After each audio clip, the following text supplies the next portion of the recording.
We begin today's shiur 10 lines from the top. You'll immediately notice a diamond shape around Avimi. We're in the middle of a very long series that we started in our previous year, and if you want, you can note the mivneh, the structural note that introduced this back on Daf Pei Daled Amud Beis, where we indicated these are maisim, these are incidents sheyesh b'hem minyonei tfisa ugvias chovos. We discussed the issue of tfisa in our previous year, so with that in mind, that everyone is familiar with the concept from our previous year, we continue. Avimi brei de Rabbi Avo. Avimi is the name of the son of Rabbi Avo. Havumaski bei Zuzi bei Chozoi. That means that Avimi was chayav, he was in debt. He had a financial debt to people in Bei Chozoi. Shadrinu biyad chamo brei de Rabo bar avohu. So Avimi sent the debt through an agent, through Chamo, the son of Rabo bar Avo.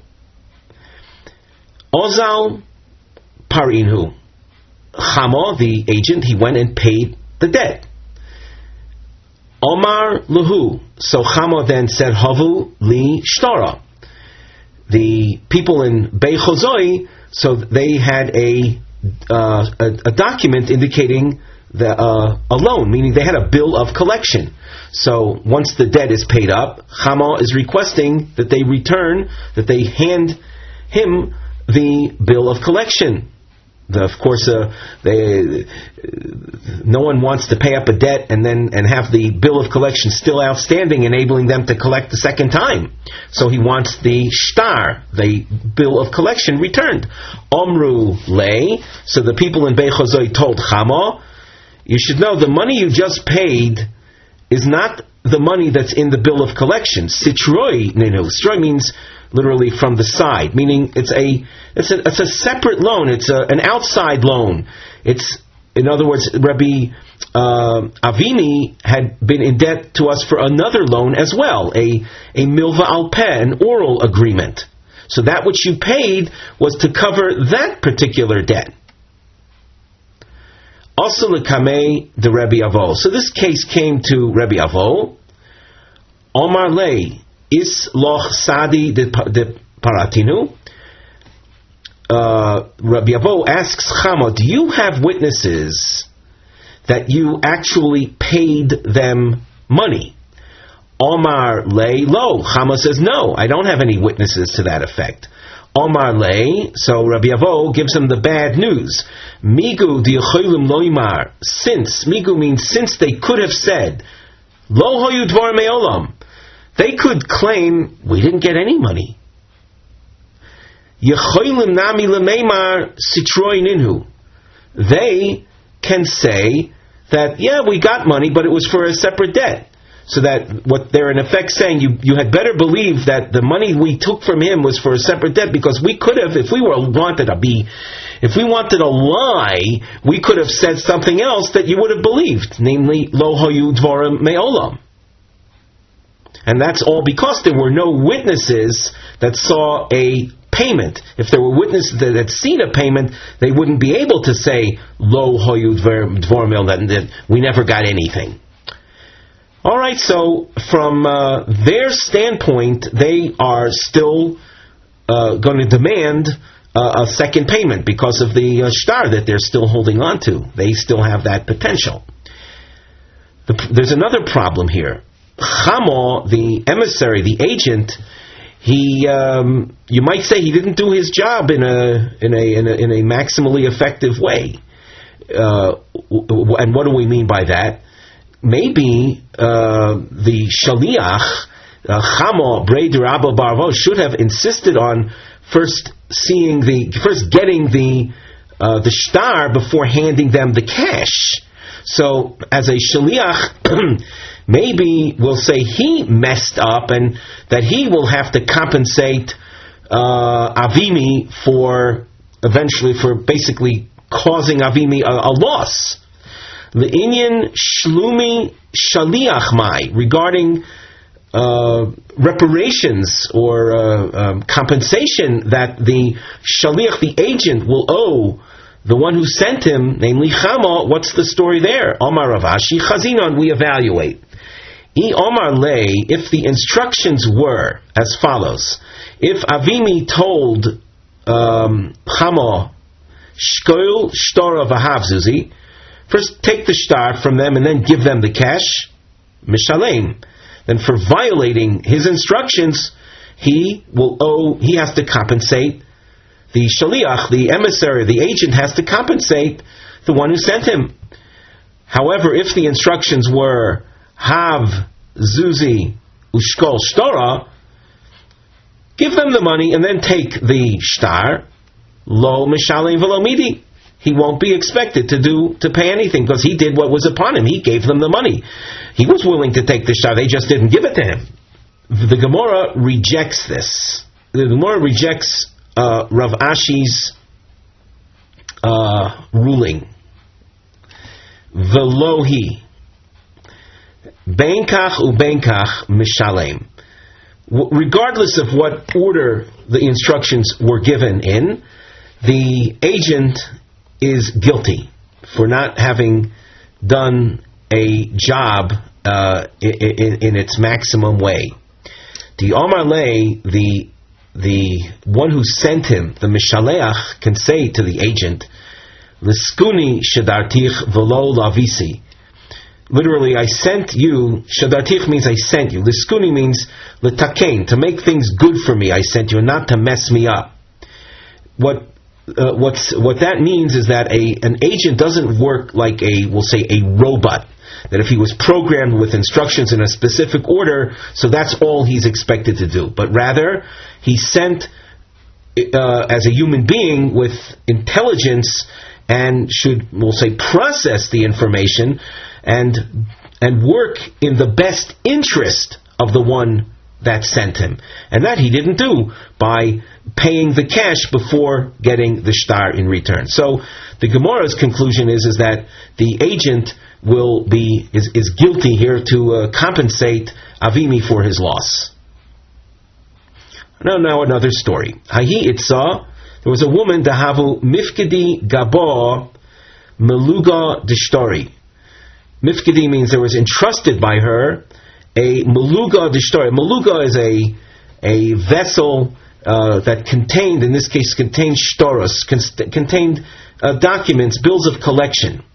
So there's someone that had a lot of debts that he was able to collect. In other words, he had loaned money, he extended credit to various people, and this meluga of shtoros represented something of value. In other words, instruments of collection. Asu yorshim kotavi le mina. The lender had died, and his heirs came demanding the documents, the meluga d'shtora. Amra lahu, she said to them that mechayim tafisna lahu. I took hold of them for myself. In other words, he had owed me money as well, and I'm keeping them. Now, this concept of mechayim tafisna is a significant idea. This we had learned. This concept we had learned in our previous shiur, that tfisa, according to Rabbi Akiva, for example, we had at the top of Pei Dalet Amud Beis, the second line from the top, we saw this idea. We're going to evaluate this, the application of that idea in this particular context as the Gemara goes on. Asoy lekamei de Rav Nachman. So the controversy was presented to Rav Nachman. Omar law. Rav Nachman said to the woman, Is lech sahadi de tavuha mineich mechayim velo yahivis nihale. Do you have witnesses that their father had sought the return of these shtoros while he was alive, and you refused to give it to him on these grounds that he owed you money as well? Omra lei lo. So the woman says, no, I don't have witnesses to that effect. So the Rav Nachman says back, Im kain have tfisa delachar misa. Then what you are really doing is you're taking advantage of the fact you're in possession of them through tfisa. You're grabbing them, keeping them for yourself, but only after his death. The concept of tfisa mechayim is a taking of something when the one from whom it was being taken had a chance to challenge it. Then the tfisa mechayim is significant. In other words, it withstood the test of the one from whom it was being taken. But here, you're just taking advantage of the fact that he's dead, and therefore it's not utfisa l'achar misa lo klumhi. And the fact that you're holding on to it doesn't give you the rights to continue holding on to it. Let's take a look at Rashi. It appears less than halfway down the page. Have tfisa de la'achar misa shekol zman sheyachai hoyu pikodam biyadach. As long as he was alive, this container of shtoros, this meluga de shtora, was merely an entrusted item by you, entrusted for watching purposes, to guard them, for security purposes. And in that sense, it's as if they're in his possession. In the deceased, it was in his possession the whole time.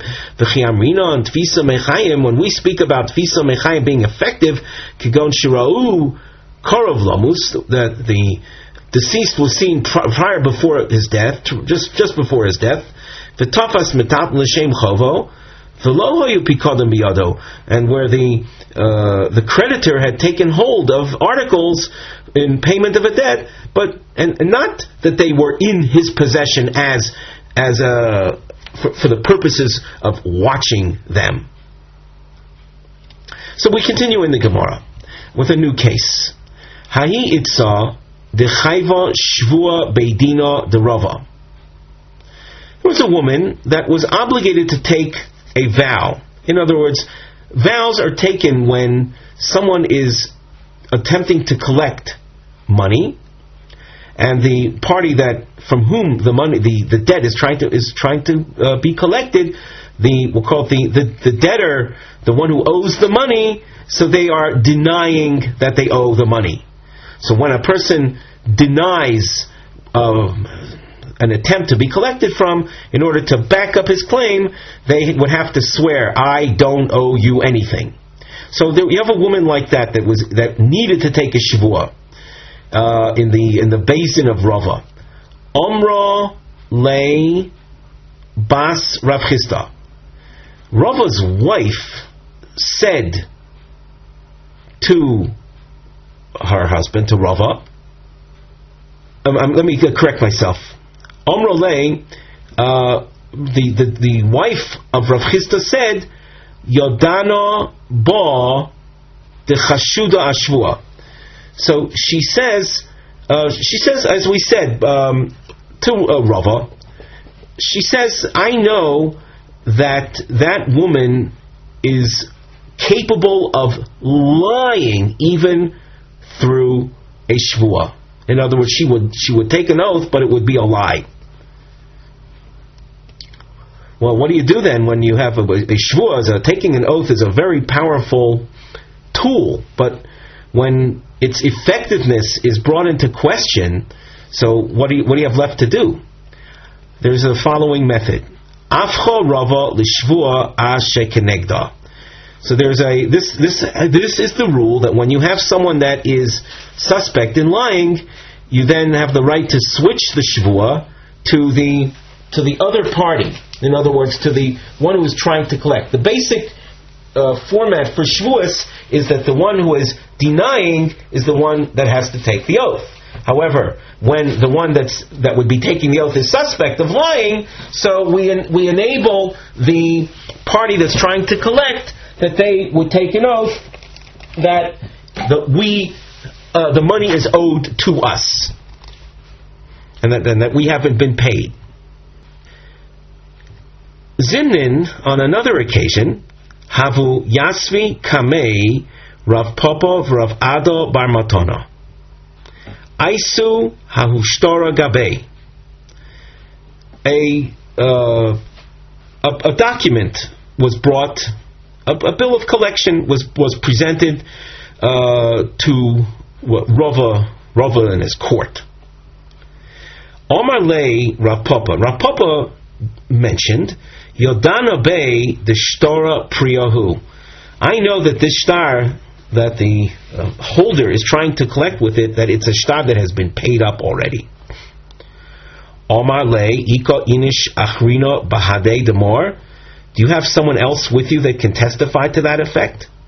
You, Rav Papa, are saying, I know that this shtar has been paid up. Do you have a second witness? When you're dealing with money matters, only if you have two witnesses can the law be executed. You're saying something on your own. Omar Lei Los, Rav Papa says, no, I don't have another witness. Omar Lei, so Rava said, Afal Gav Iko Mor, even though there is you, nevertheless, Eid Echad Lav Klumhu, a singular, solitary witness is nothing. Omar Lei Rav Ada Bar Matona. Rav Ada was the second gentleman sitting there, and he says to Rava, well, you're not going to believe Rav Papa? The Lo Yehei Rav Papa Kebas Rav Chisda? You're not going to give Rav Papa the believability that you gave to your wife? In other words, when Rava's wife, who is the daughter of Rav Chisda, when Bas Rav Chisda, Rava's wife said, I know that she is suspect of lying, so Rava immediately believed her. And when Rav Papa says, I know that the shtar has been paid up, you don't believe him. So here you have a very, very surprising answer. Bas Rav Chisda Kim Li Begava. Regarding my wife, I know that she would never lie. More Lo Kim Li Begave. But Rav Papa, I don't have that same level of confidence. Now I know that this is shocking, but I can't do any better right now than the words of the Gemara according to Rashi. Omar Rav Papa, Hashta di Omar Mar Kim Li Begave Milsahi. Now that Rava has established this concept that when you are confident in someone telling the absolute truth as being a milsa, means something of significance, something of halachic import, Kagon Abba Bar Mori, the Kim Le Begave, someone like this gentleman whose name is Abba Mor, Kagon Abba Mor Bri. It might be his own son, because Bri means my son. So Rav Papa is saying someone like Abba Mor, my son. The son's name would be Abba Mor, my son. The Kim Li Begave, I know with certainty that he would never lie. If Abba would tell me that a shtar has been paid up, Karana Shtara Apume, I would tear up a shtar based on his word. The Gemara asks, Karana Salkadaitus, you would tear up a shtar? Is one tearing up a shtar is a very final act. In other words, the creditor would be trying to collect with this document would now lose out. He won't be able to collect anymore. Rashi says, Korano salka daitoch v'chi echad ne'emon lahoitzi shtar chosu miyad hamachzik bo, is a singular witness, as trustworthy as he may be, is a singular witness capable of our removing a shtar, a signed shtar, from the one that is holding onto it. In order to tear it up, I have to take it away from the creditor. Afuki mamonahu, that is tantamount to removing money. That shtar represents money. You're taking money away by taking it and tearing it up. Utrei boinon, for afuki mamona, it's an ironclad rule. You need to have two witnesses.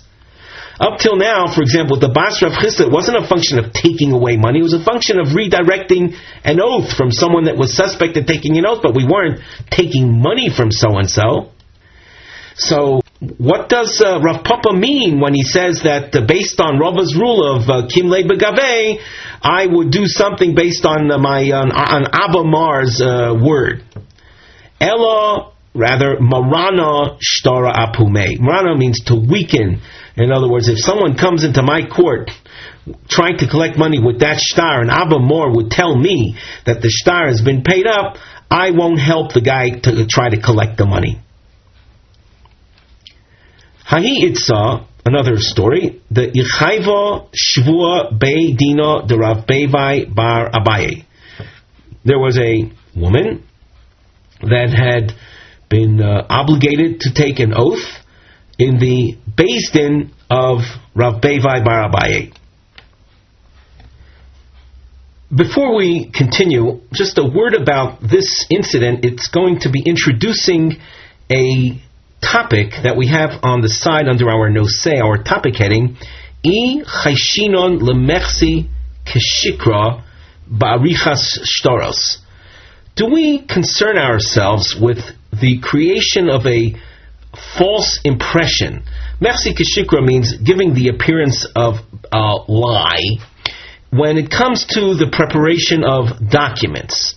Now, I understand that at this point that might sound a little abstract without a concrete example.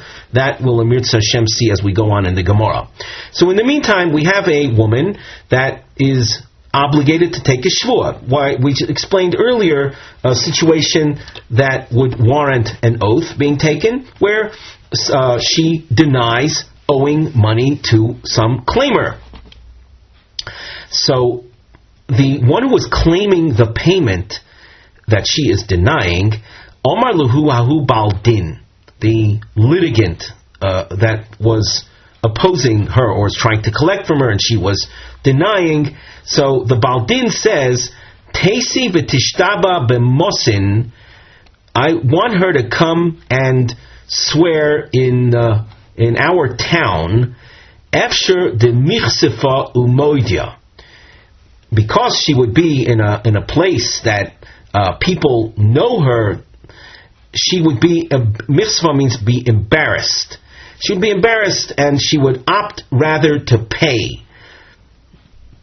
Omra lahu, so the woman says, Kisfuli zachvisa, dechi mashtabno yahavi li. I want you to write a document that would indicate I came and swore, and through the oath I'm now exempt. I don't have to pay, and entrust this document in the hands of a third party.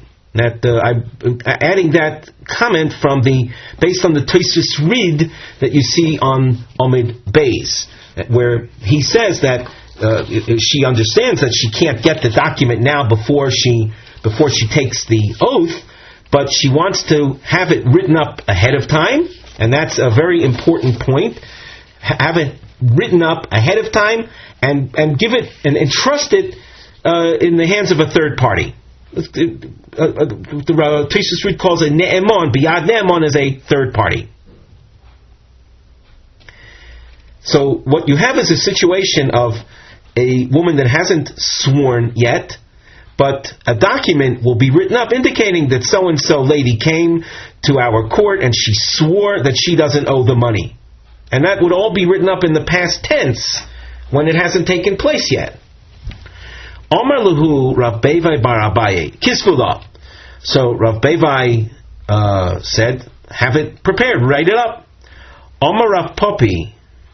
So Rav Popi objects to Rav Bevai's suggestion, and he says to him a phrase that you find several times in the Shas, indicating that Rav Bevai, and when the phrase appears, indicating to Rav Bevai that you're saying things that are inaccurate. You're saying literally cut off things, and that is associated with the fact that he is a descendant from the house of Eli. Eli was a Kohen Gadol in the time of Shmuel Hanavi, and without getting into the entire biblical account, but he was cursed that his descendants would die young. They would be cut off.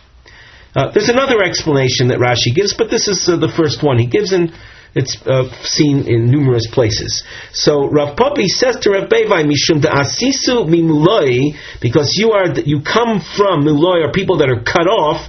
Amrisu mili mulaisu, you say cut off words. In other words, you say things that aren't accurate, not to be relied on.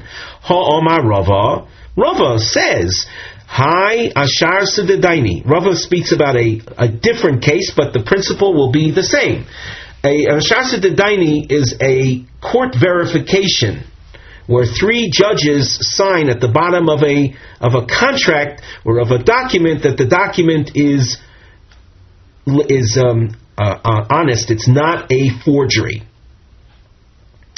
That's an ashar sudedaini. So Rava says, "Hi ashar sudedaini de michtava mekami de nechvu sadi achsinus yadayu psula."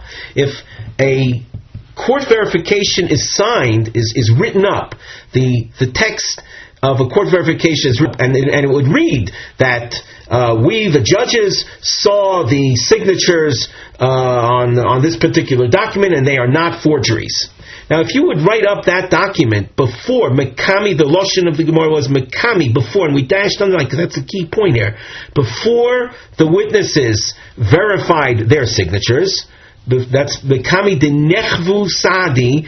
Nechvu is to demonstrate or to testify, saying that these are our signatures. So such a court verification would be Psula. Alma, what do we see from here? Psula means it would be unfit, unacceptable. We wouldn't be able to rely on such a court verification. What do we see from here? Merci Keshikra. It is a court verification written up prematurely. That appears to be a lie. What do you mean? We three judges were sitting here and saw that these signatures have been verified, but they haven't seen it yet. They're just out of convenience. They wrote it up ahead of time. That's not acceptable. So hachinami, so too here, having this document written up for the lady that she had sworn, and is thereby exempt from paying the debt that was claimed from her when she didn't swear yet. That is merci keshikra, appears as a lie. The Gemara continues and says velesa, and that is not a consideration. Midrav Nachman, based on Rav Nachman's teaching, the Omer of Nachman, Omer Hoya Rabbi Meir. Rabbi Meir, in a totally different context, said, Afilu motzoi ba'ashba v'chosmu v'nosnu la kosher. This statement of Rabbi Meir was made in the context of divorce documents. Divorce documents have to have the names of the man and the woman that are being divorced, with other details in there. And imagine a get. A divorce document is found in the garbage with with names in it, and someone passing by says, "Hey, I'm planning to divorce my wife, and the names match mine and that of my wife." So he takes the divorce document out of the garbage, and then has witnesses sign it and give it to, and then he gives it to his wife, and she's considered divorced. Now, that wasn't written up for this particular couple. It was written like prematurely for a different couple altogether, and still it's okay. Ve'afilu rabbanon lo pligi olei de Rabbi Meir ela begitei noshim de bo'inon ksiva lishma. Even the rabbis, the rabbanon, the chachomim, we'll call the majority opinion that disagree there with Rabbi Meir, they disagree on a technical point, not because of the false appearance that the shtar gives us, but rather because in the laws of writing divorce documents, the actual text of the divorce document must be written with proper intent. That's called ksiva lishma. Ksiva means the writing of it with the specific couple in mind. And in this case, that specific couple was not in the mind of the one writing up the shtar. After it was found in the garbage and someone else picking it up just out of coincidence, it happens to be the same names. So the Rabbanan can't accept it, but on a technical basis. And that's restricted to the realm of divorce documents. Avol b'shar shtaros. With regard to other documents, modu lei, the Rabbanan would concede to Rabbi Meir. If you have a document that says, Bill lent Roy some money, and Bill has a document in his hands that enables him to collect $50 from Roy. And Bill lost the document, and some other guy walks by and finds a document like that, and his name happens to be Bill, and it just so happens he lent Roy money, the same amount. It's okay. That means you can that second party who happened to find the document can use it to collect from the person he had lent money to. The HaRav HaRav Yehonasan shtar shelova boy uporoi eino choizer velova boy shekvar nimchal shibudo. Let's translate it first. A shtar, a bill of collection that a person had presented to someone because in exchange for his having received a loan, and the loan was paid up, and the person that had borrowed the money needs a loan, again, a second loan, for the same amount. So the law here is he cannot use it again. That's eino chozer v'lovabo. He can't use it again for a second loan, even though it's the same amount and it's the same names, but for a technical reason. Shekvar nimchal shibudo. A malve, a lender, when he receives a shtar, that entitles him to collect not only from the person to whom he loaned the money, but from properties that were sold after the loan had been extended. The properties that were sold by the borrower, those properties are in effect something that the lender has a lien upon them. When a debt is paid up, so that lien is erased. It's no longer in existence. So a shtar, a bill of collection that is, let's say, called recycled, is used again. It's dangerous in the sense that it would enable the lender to collect properties that he no longer has a right to collect. So what's the reason that we cannot recycle a shtar? Only because of an outside consideration. That's the danger that to which you're subjecting purchasers, people that bought lands after the loan from the borrower. Rashi, 3 lines from the bottom, says Shikvar nimchal shibudo misheporoi botel hashtar. Once the debt was paid up, so the bill of collection is voided.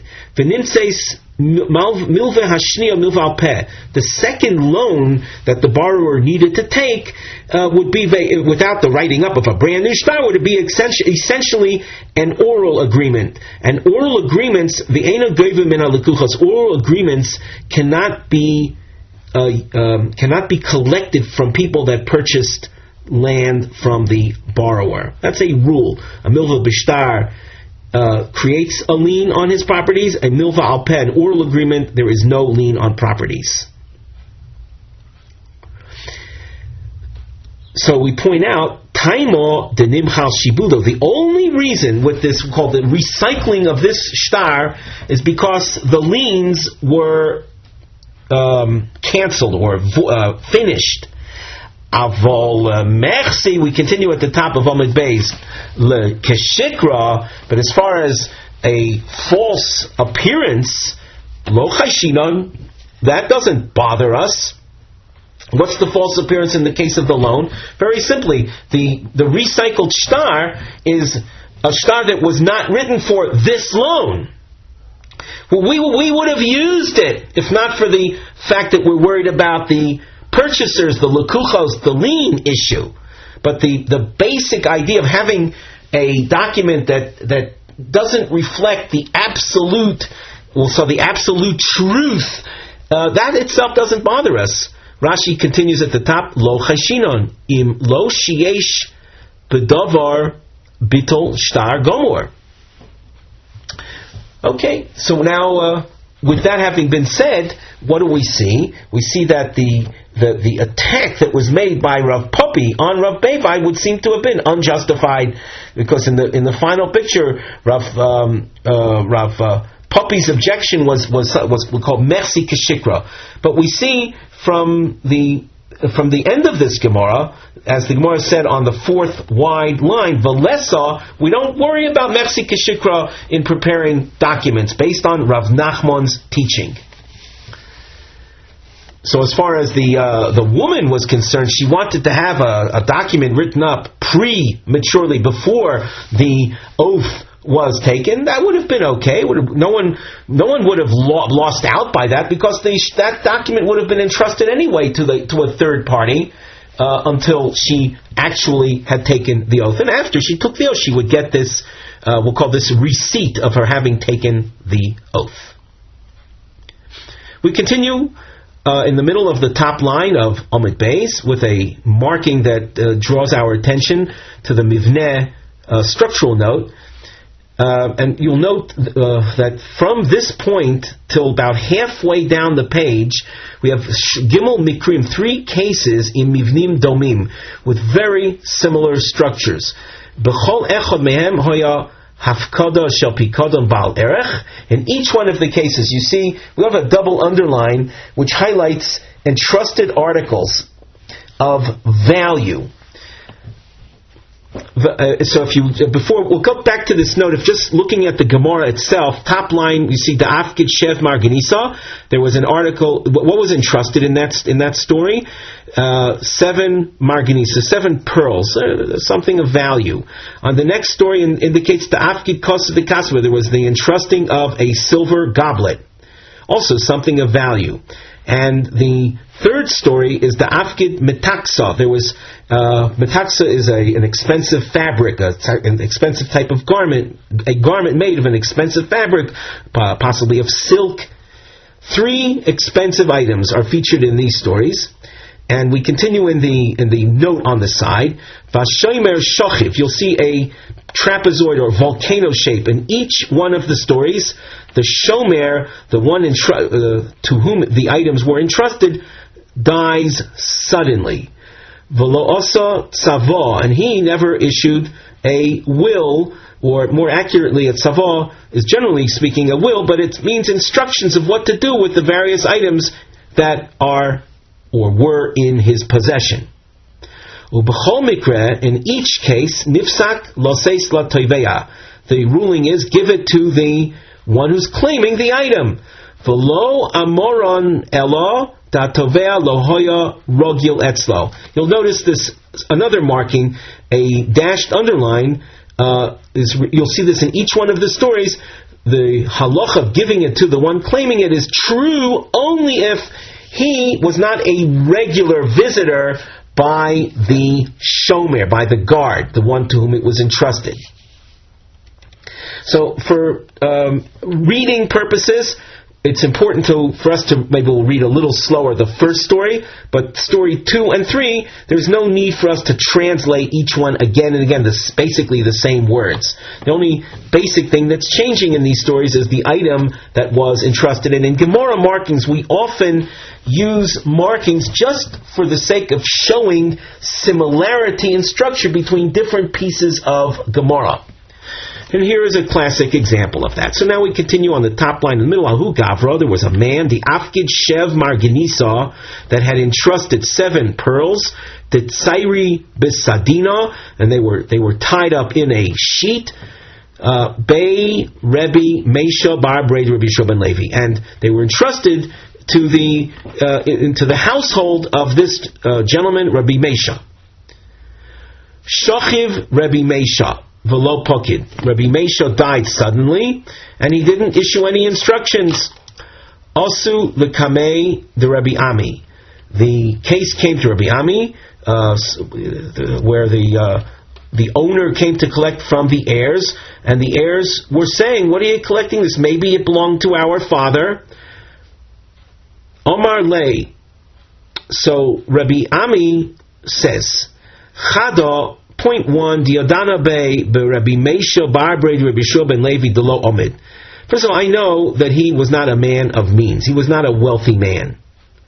V'oid ha koyohiv simona. And furthermore, the one trying to collect is giving signs. He's saying that there were 7 pearls and they were wrapped up in a sheet. So based on these 2 points of information, I give greater believability, or I grant believability to the one claiming it. V'lo amor anela, this is qualified though. This is said only the lo rogil da'il v'nofik lahasam, that the tovea, the one claiming it, was not a regular visitor.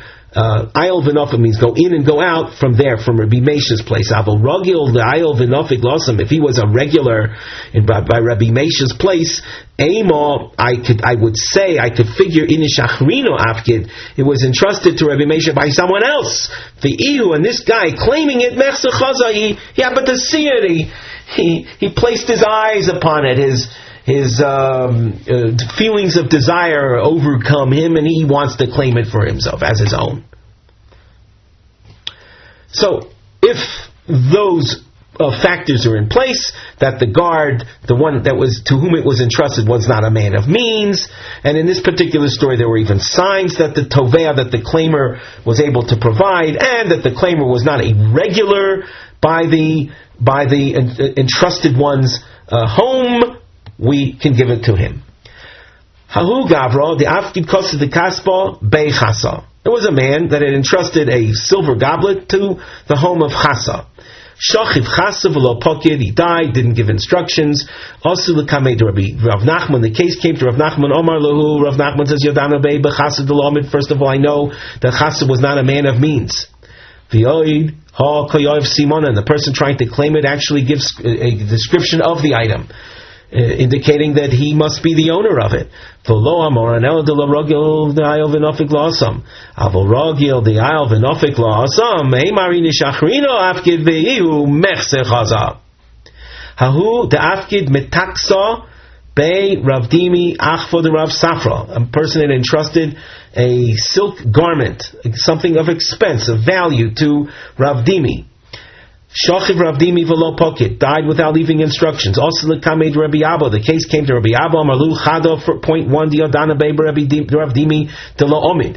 V'yod ha koyoiv simona, v'lo amorna de lo rogil de ayel v'nofik losam. I'll give it to the one claiming it as long as he wasn't a regular over there. Avol rogil de ayel v'nofik losam, emoy nishachrino afkid, v'ihu mechse chaza.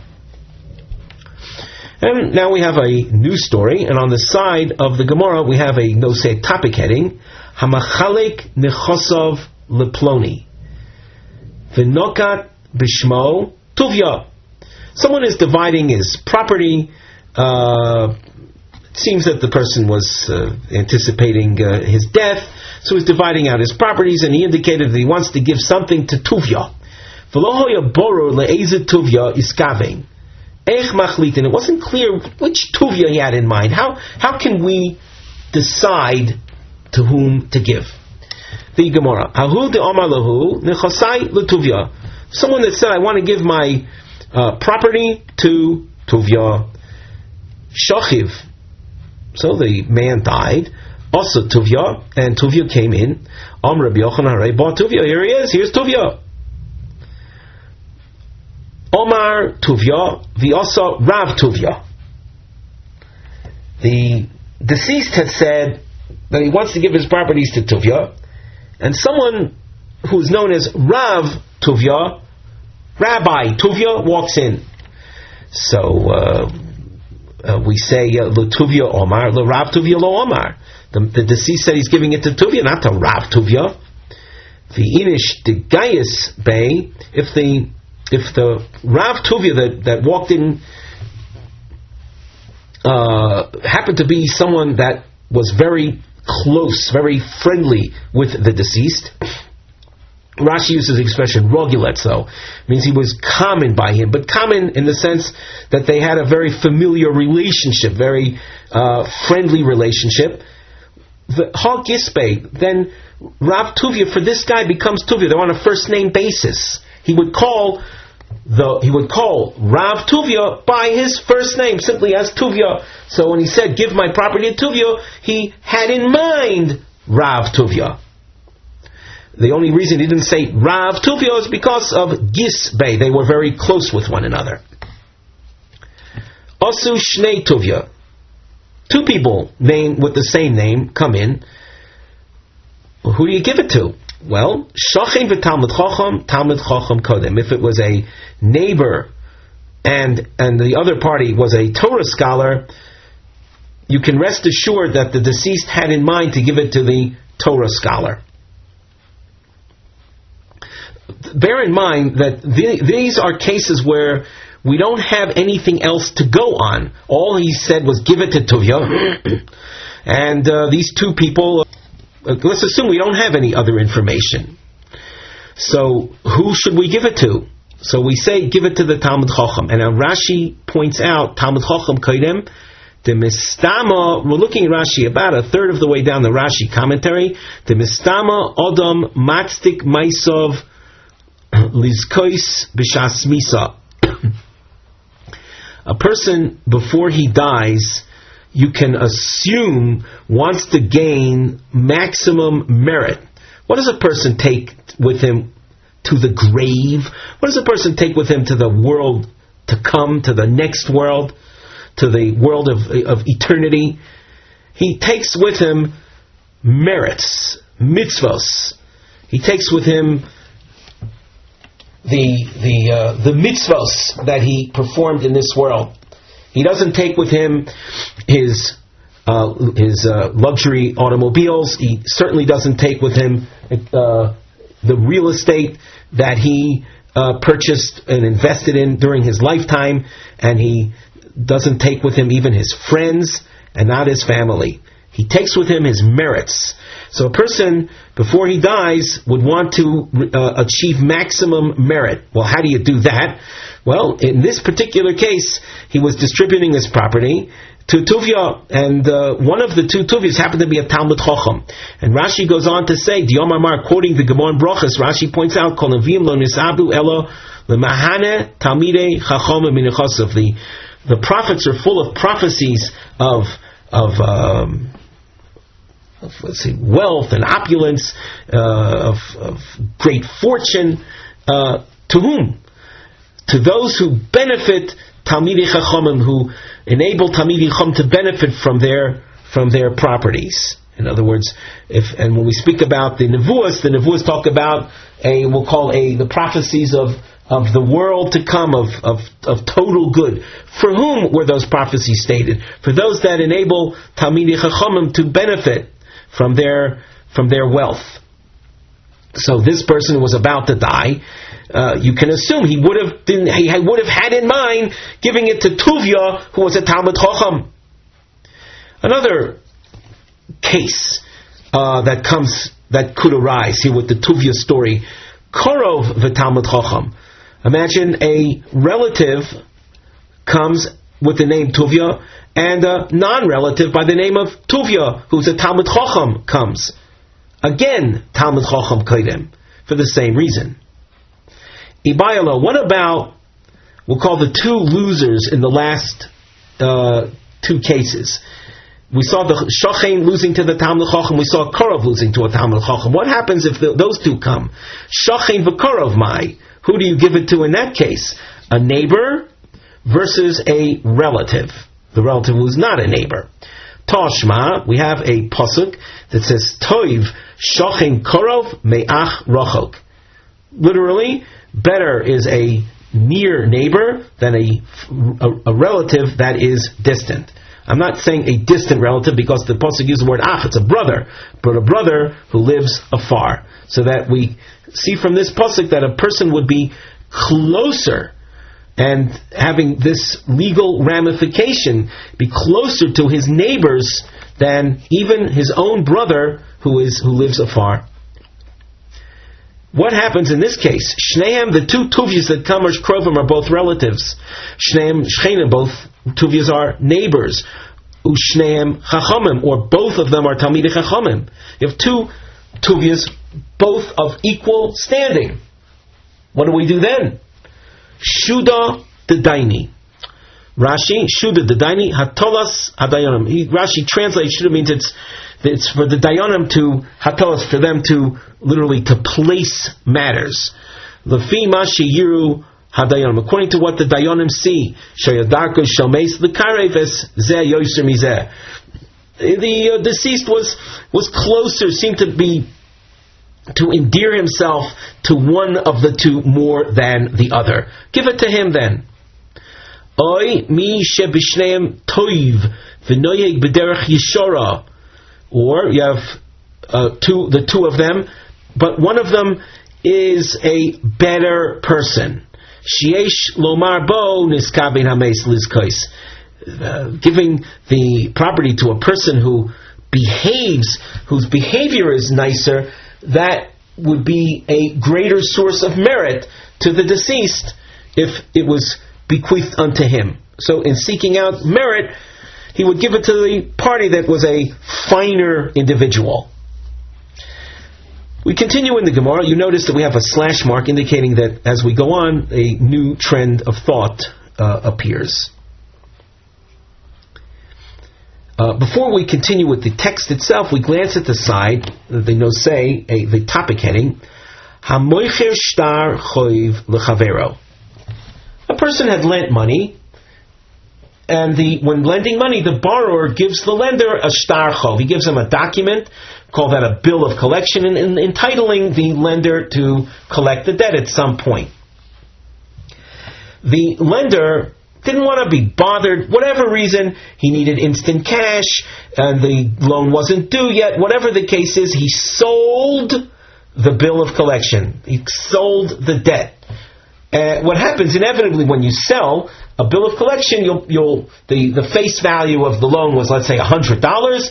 The lender needs instant money, so he'll settle for taking $80, giving the bill of collection to someone else. So now we have a purchaser of this bill of collection. The purchaser, obviously, when the loan becomes due, he'll be able to collect $100. V'chazar u'mochaloi. And the original lender then is moichel. He forgives the loan. He tells the borrower, you owed me money. Yeah, you don't have to pay it. Mochel. That is effective. It's effective in releasing the borrower from paying up the loan. Now you'll ask, that doesn't sound fair, but didn't someone buy that bill of collection? Okay, that's another issue. That has to be dealt with, but as a separate issue. Right now, we're dealing with what we'll call brass tacks. The original lender forgives the loan. It's forgiven. And not only that, Vafilu yoresh mochel, even the heir of the lender has this power to forgive the loan. That is by way of background or overview. We look at the Gemara. Omar le Rava Lebrei de Rav Chia bar Oven. Rava tells the son of Rav Chia, Ta emalach milsa ma'al yusa da have omar avuch. I want to tell you something, literally something good, something interesting that your father used to say. And here it is. We've used quotation marks, you can see, for the next 3 lines, to enclose the next 3 lines. This is the milsa ma'al yusa, the interesting or the good thing, the important thing that Rav Chia bar Oven had told Rava. And now Rava is sharing that with Rav Chia bar Oven's son. What's the halacha? Ha di'amar Shmuel, that which Shmuel says, Hamoichish tarchoiv l'chavero v'chozru mochaloi mochul v'afilu yoresh mochel. Shmuel had taught that one who sells a bill of collection to a purchaser, and then the original seller, the original lender, who is the seller of this, forgives the loan, it is considered a forgiven loan. The loan doesn't have to be paid up. And not only that, but the yoresh, the inheritor, the heir of the malveh, of the lender, can do the same.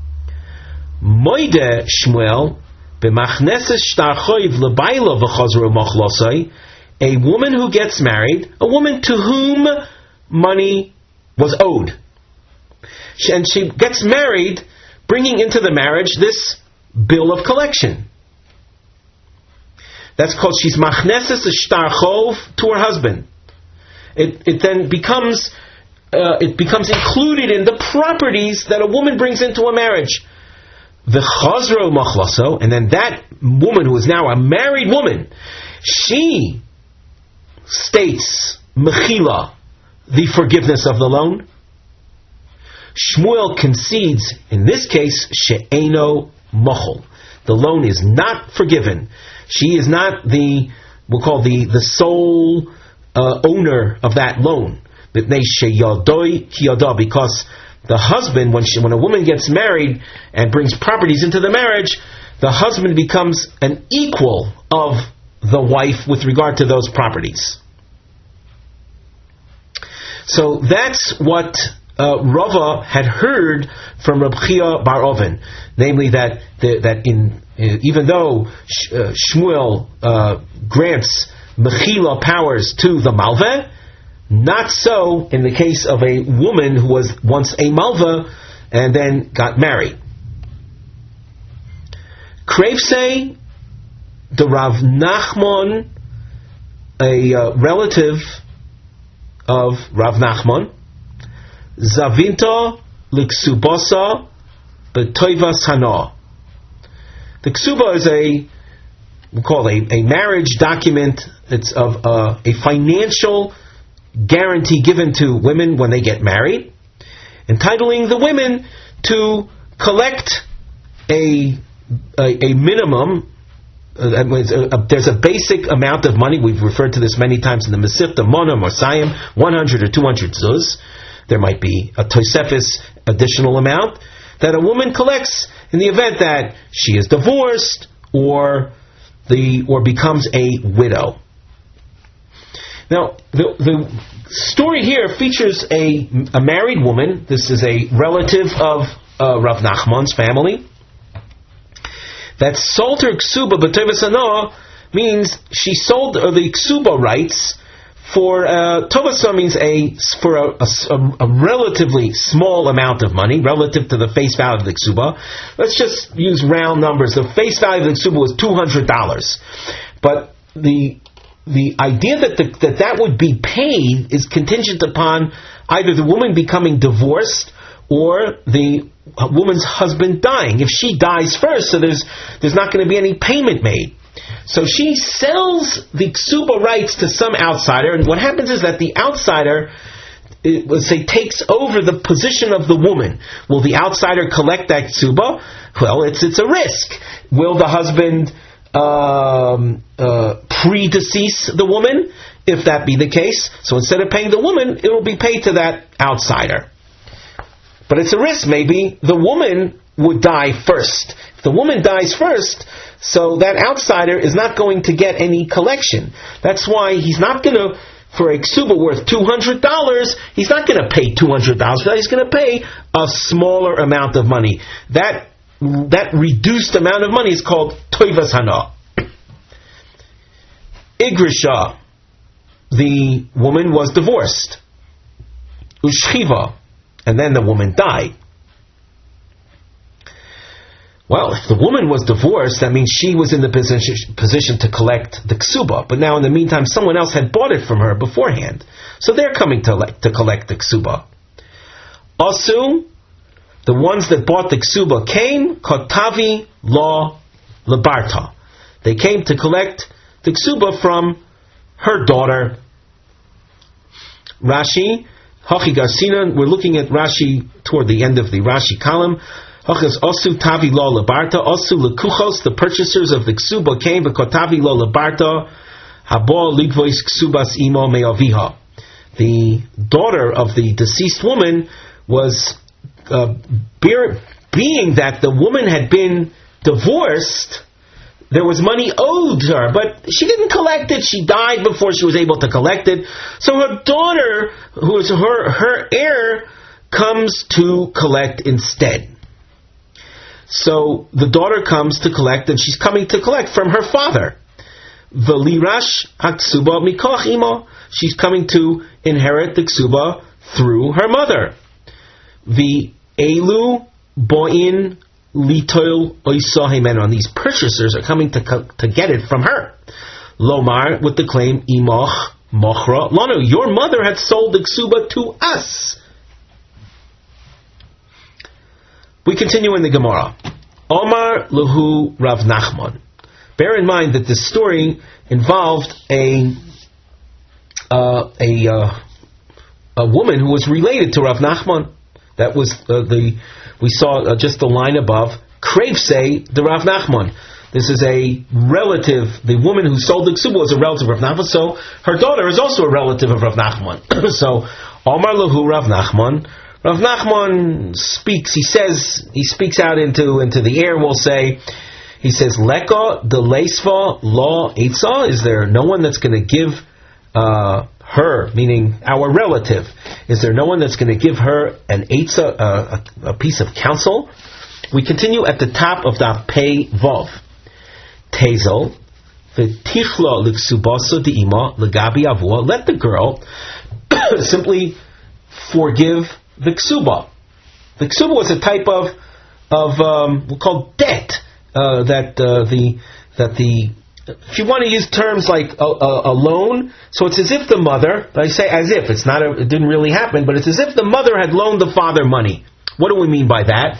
She didn't loan him any money, but the father had owed money to the mother. Oh, the mother had owed money to the mother? So didn't we see just before that the heirs of people to whom money was owed could forgive the debt? So let her, the daughter of the deceased woman, to whom the money was owed, by virtue of, or who owed her the money? Her father.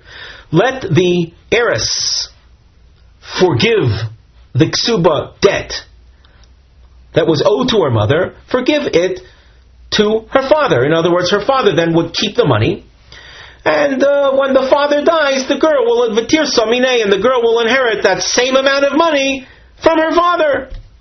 And in the meantime, with this having been done, so she's pushing off the purchasers. She's getting the purchasers off her back. Shama, well, the heiress heard this. Osla achilta, she went and forgave the debt to her father. Says, Dad, you owe the ksuba money to Mom. Forget it. You don't have to pay it. We continue with Rav Nachman. He introduced. We have a little aleph at the bottom of Amud Beis, of Pei Amud Beis.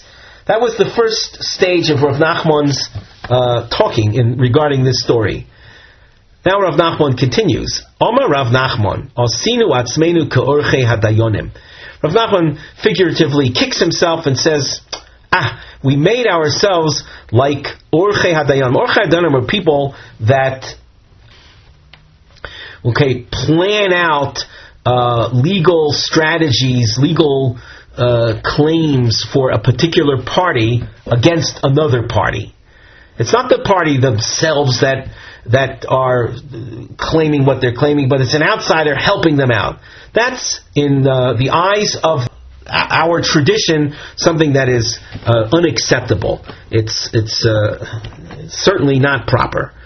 Rashi on the second line from the top, Asinu Atzenu, we made ourselves kikorov shel bal din oyhavo habo etzel dayonim ve'orchoi berayos achar schus oyhavo krovo. It's like a relative or someone who's extremely friendly with one of the litigants in a controversy, and he goes to the judges and speaks on behalf of their relative or friend. And I did the same thing. I helped my relative out to cause a loss to the ones that were coming to litigate against her. Okay, but he did give that advice at the outset. So the Gemara asks, Me'ikora my sovar ulebesof my sovar. At the beginning, what was Rav Nachman thinking? Bearing in mind that Rav Nachman knows very well that one is not to be like an Orchei Hadayonim. So what was he thinking at the beginning? Ulebesof my sovar. And at the end, when he regretted it, what was he thinking? The Gemara explains, Me'ikora sovar, at the outset he was figuring, Umibsorcha lo tisalem. The Pasuk says that one shall not ignore, tisam means hide themselves from one's own flesh. In other words, when it comes to your concern and care, your primary concern and care should be for your relatives. So whatever you can do to help your relative, you should do thusly. And that's what he did. Ulebesov Savar, and at the end he figured Adam Choshuv Shiny. And here Rashi is very revealing. Adam Choshuv Shiny, Lefishe Lemedim Heimenu. There are those that would learn from Rav Nachman's behavior. There are those that would do this even for people that are not relatives. So if I just looking at the words, it seems to me, and maybe you'll agree, maybe you'll disagree, it seems to me that even though there is an objection to being Ka'orchei Hadayonim, if let us say you are an insignificant person. In other words, you're not someone that serves as a public role model. You're a private individual, not well known. People aren't going to learn from you. And your relative happens to be in trouble, and he has to present his case to the judges. You, as a relative of the person in trouble, would be allowed to talk to the judge, to serve as his representative, maybe as his lawyer, if you will, and presenting his case at the expense of, in other words, even though your assistance is going to help your relative and cause the litigant, the other party, to lose. But that's okay. So just to review what we think is the conclusion here, that if you weren't an Adam Chashuv, the concept of Mibsorcha Lo Tisalem is a stronger consideration, or under those circumstances, the objection to being Ka'orchei Hadayonim, that objection doesn't exist, and you should care for your relative. But as Rashi says, but if you happen to be a public figure, a rabbinic figure, someone from whom people will learn, then they shouldn't do this, and they should be as cold and objective and as uninvolved as possible.